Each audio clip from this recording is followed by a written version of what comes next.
Alors, cette année médiatique a été très riche pour vous, avec un jeu quotidien, tout le monde a son mot à dire, et un jeu hebdomadaire, les 5 anneaux d'or sur France 2. À quoi va ressembler votre rentrée, Olivier Mine? Écoutez, pour ce qui est de la rentrée télévisuelle, il y a Tout le monde a son mot à dire qui va continuer. À quel horaire? Très sincèrement, pas de langue de bois ce matin.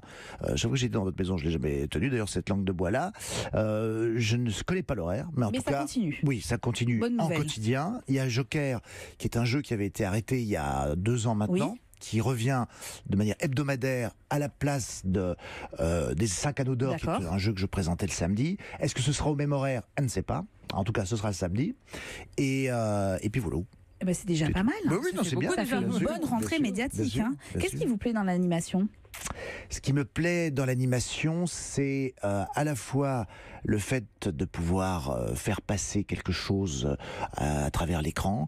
Alors ça peut être du rire, ça peut être une émotion, ça peut être une surprise, un étonnement, ça peut être donc une information aussi.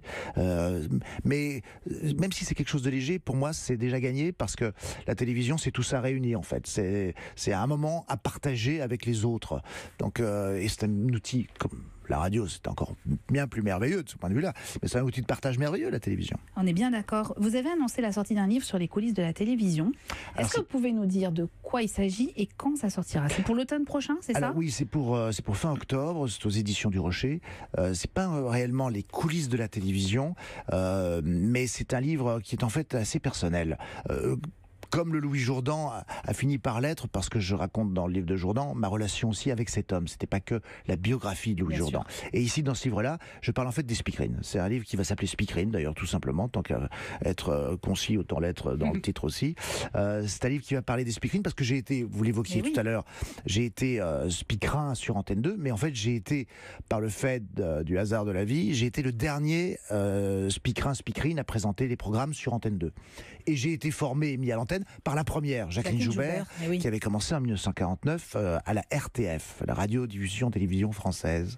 Et donc Jacqueline m'a bien sûr raconté, parce qu'on était très proches, c'était ma maman de télé, elle m'a bien sûr raconté toute cette épopée, et j'avais pris des notes.